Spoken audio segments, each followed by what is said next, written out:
Well, hey, we are here at the ATA show, and one of the things that I want to do is really tell you guys about some of the products that I've used for years. Really, I mean, I've been using Victory forever. I mean, and they make the best arrows out there. I've been shooting a lot of different models. Last year I shot the RIP TKO, but they came out this year with this HLR. It's a 204 diameter. It's a little bit lighter. I can get them with a titanium insert outsert.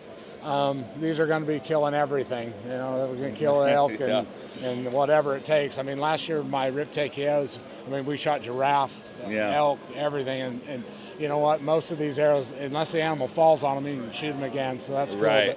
But you guys have some really cool new products on the target side too. So, Jason, what tell us about it? Yeah, we came out with 2 new arrows on the hunting models this year, and then 1 new target shaft, and then we're working on a bunch of new target arrows as well that we might do some mid-year launches with and stuff. But very much like the HLR, so the TKO series has our 3K weave.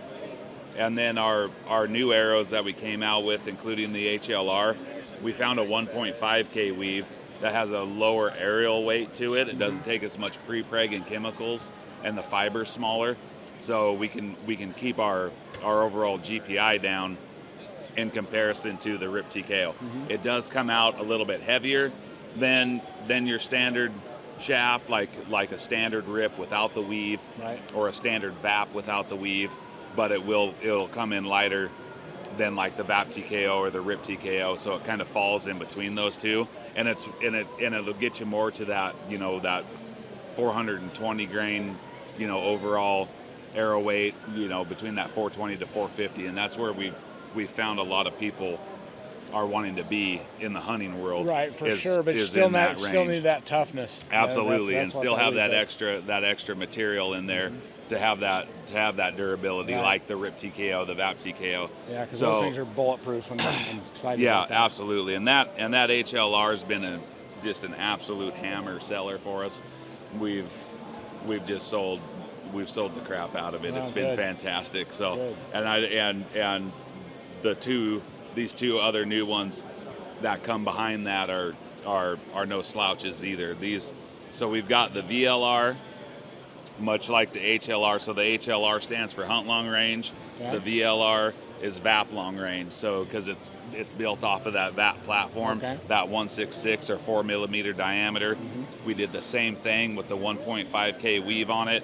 It comes standard with our 50 grain shock TL insert, and that overall GPI, or the GPI difference between the VAP TKO and then our standard line of VAP, it falls basically right in between. I think it's 0.5 grains per inch lighter than the VAP TKO, much like the HLR is with the RIP TKO. Yeah, so that's perfect for those guys that want micro diameter stuff. Absolutely, yep. So, and then another new arrow that we came out with this year. This is a diameter that we've never really played with. It's a 0.225 inner diameter, so it's almost like a 5.5 mil.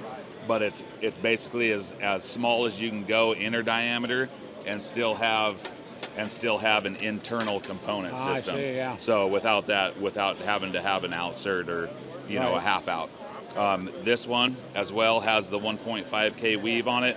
Comes standard with a 30 grain stainless steel insert. Like I said, it's internal. It's steel threaded. Insert, that's cool too. Yeah, absolutely. 30 grains threaded all the way through.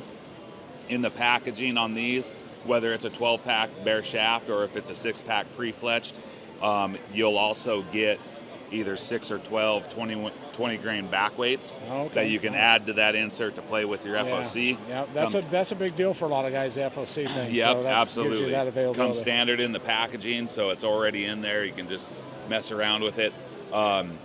7 grain stainless steel knock bushing in the back. That's pretty unique. Actually, yeah. So that's with that 225 diameter. It's not something normal that you see in the industry. So we neck that down to a 204, so you can use a 204 knock, good. And then you can switch that out. I mean, if you bust one, it's easy to get. Or if you want to use a lighted knock, then it's something that's already out there on the market. Stainless steel is going to be bulletproof too. Absolutely. I like that. I remember the aluminum ones back in the day. You know?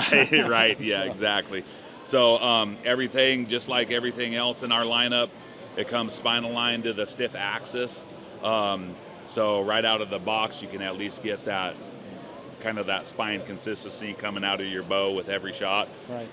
So I got a question about that. So on the spine line, is it lined up with where the on the label? Is that where the spine? Is that how you line those up? Or Yeah. So we call it out. Actually, it'll say spine aligned in the label somewhere, and it has a line going through it. So in production, basically what we do is, as a proof load to check the spine, we have a pneumatic arm that comes down and puts that arrow under tension. And when you do that, we noticed once we were doing that, if you turn it a little bit, it'll automatically snap over to the weak side of the spine.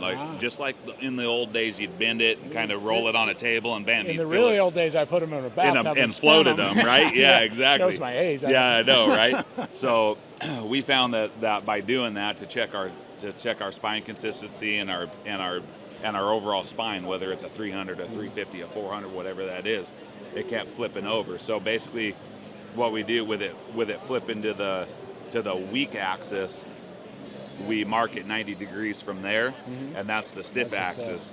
So, then we'll tell you that the people that don't pay attention to that is why with other brands, a lot of times you might have one arrow that just won't play. Right. Just won't. Yeah, you'll get flyers or just, And all the time I've shot Victory, I've never had that, and that's why, because of that spine alignment. It's really cool. But anyways, tell us about the indoor shaft. Yeah, so then we've got a new shaft in the Target models.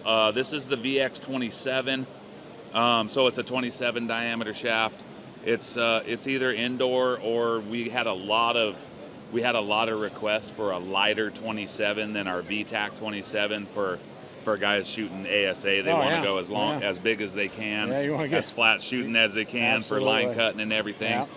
So that's what we did here.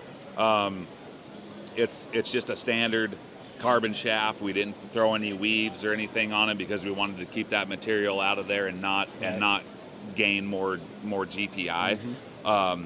Same thing here though, spine aligned. It's a 200 spine. It comes in one spine only, 200 spine. The bigger you go, it's kind of hard to make a weaker shaft. So they always come out stiff.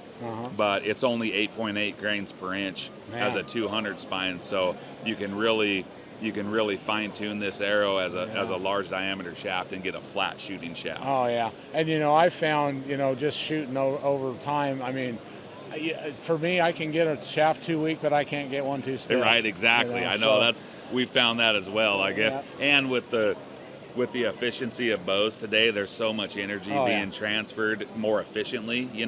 So a lot of the times you see people having to spine up anyhow. So sure. Yep. So, well, I tell you what, again, Victory, I've trusted them forever, basically. And like I said, that spine aligned thing, that's a gigantic advantage.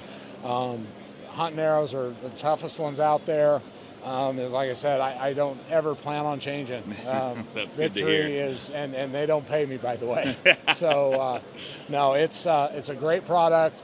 Check out Victory arrows. Check out their new stuff, or their old stuff works great too. So absolutely. Anyway, I thank you so much. Thanks, Mike. And look forward to having another great season. Absolutely. All right, thanks. Thank you. Victory arrows.